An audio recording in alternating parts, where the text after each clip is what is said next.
好，欢迎来到 K 线西游战法频道。从今天市值排名前100名的云图来看，我们看到多数币种出现了反弹和上涨行情。那么昨天让我们担心的主要是以太坊的价格在$3700附近能否得到支撑。我们看到$3700在小日线级别上，事实上是一条筹码密集带，在这条筹码密集带上存在支撑的可能性。但是呢，昨天行情出现急速下跌，并且呢，从5月28日至今连续3天的调整过程当中，下方呢事实上是没有新的一个筹码支撑的。但是呢，从昨天晚间开始出现的反弹来看，反弹到小时线级别144日均线附近$3820之后，这个位置上出现了一个新的支撑点。那么在这个支撑点上，我们看到以太坊重新开启了它的震荡行情。同时呢，从昨天的走势来看，我们认为以太坊在昨天的行情当中是处在一个领跌的结构当中，但是呢，它的领跌结构是因为以太坊在和比特币的交易对上，在日线级别上上方存在一条压力线。那这条压力线呢，可以向前追溯到22年10月份。从22年10月份波谷连线连过来之后，构成了昨天我们看到的一个压力线。压力线附近开始回调之后，那在下方呢，在小日线级别上这个位置上是存在一定支撑的，我们也画出了这个支撑线。那这条支撑线呢，是由波谷连线连过来之后形成的支撑线。所以呢，昨天虽然以太坊和比特币的这个交易对跌破了在小日线级别上跌破了200日均线，并且呢，我们也看到了小日线级别5日均线、10日均线下穿了200日均线，下穿了169日均线，下穿了144日均线。但是呢，由于这条支撑线的作用，我们看到了以太坊和比特币的这个交易对重新开启了反弹。在反弹过程当中重新站上了支撑线之后，我认为以太坊和比特币的价格趋于稳定。同时呢，在更大的时间级别上周线级别上，我们看到以太坊和比特币的这组交易对已经出现了周线级别的悟空阳线。那在日线的这个角度上，我们也看到了日线级别上它走出悟空阳线，走出8戒阳线。所以呢，虽然经历了调整，但是以太坊和比特币的交易对在日线级别上在这个角度来看，仍然处在日线级别8戒阳线的势力范围。那在这个箱体震荡完毕之后，上方这个交易对依然有日线级别沙僧阳线和唐僧阳线。所以呢，以太坊领跌的这个结构目前来看暂时告一段落，重新让以太坊的价格回到了它正常波动的箱体的范围之内。那在箱体过程当中，我们认为箱体结构最终会演变成收敛三角形结构。那么这个收敛三角形只要能够成功稳定的话，那么在焦点位，也就是6月4日前后，就有机会出现收敛结构之后的变盘。也就是说，以太坊和 USDT 在6月4日之前是有机会在近焦点的这个区域附近发动反攻动作的。我们回到比特币和 USDT 现货当中来。那在这个交易对上，我们可以看到在日线级别上它的结构走势非常完整。在周线级别上，我们认为比特币目前处在第4轮次周线级别上涨西游的悟空阳线势力范围。那这个悟空阳线早在3月份现在是5月底，5月的最后一天，早在3月份，比特币的周线级别的悟空阳线，第4轮次的周线级别悟空阳线就已经发生。截止到今天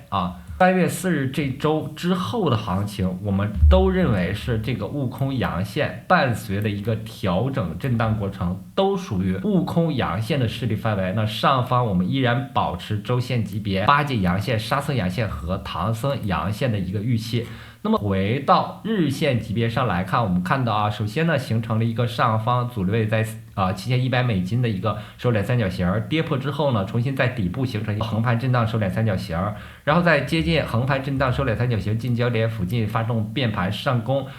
到$7100。由于前面3次出现了这个位置，所以呢，7100美金是目前行情当中最重要的一个阻力位。那这个阻力位呢，虽然经历了当前行情的调整，但是呢，我们看到已经在上方呢形成了4次的位于71000美金的等位置波峰。由于江恩的等位置波峰定律，我们认为4次出现同位置等位置波峰的话是容易发生突破的。因此呢，如果能够成功发动突破，我们将面临着本轮行情第4轮次周线级别上涨西游的8节阳线、沙森阳线和唐僧阳线。那这个预期下，我认为比特币本轮行情势必突破10万美金整数关口。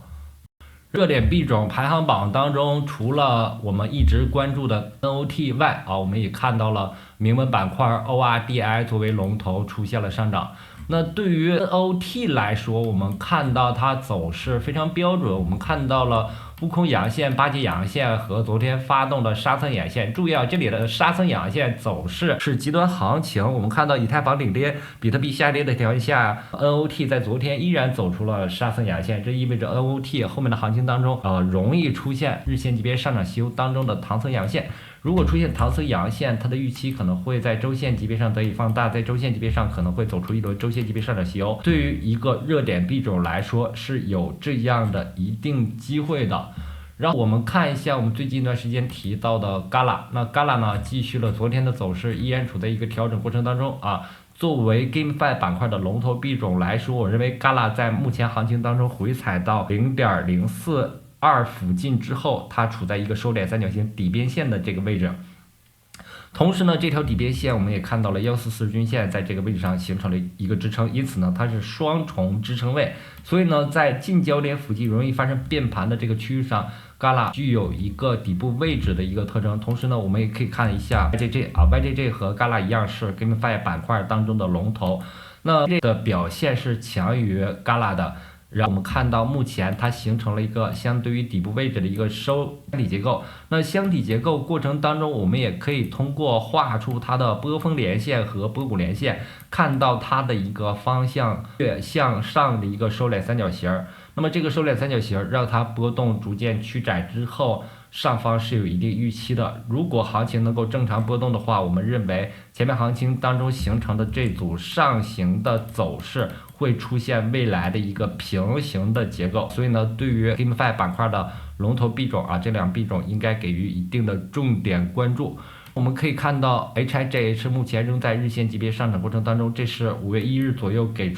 对会员群给出了一个会员票给出的原因，我在视频里面在5月10几号的时候也讲了出来原因是它出现了一个方向偏上的上涨收敛三角形，并且呢这个收敛三角形我们无法画出它的焦点在画面之外，因此呢它的上涨结构上涨趋势没有发生变化。同时呢我们也可以看到底部形成了长达2年的横盘结构，因此呢构成了一个横有多长纵有多高的一个走势。所以呢对于这种币种是应该有一个重点关注的。同时呢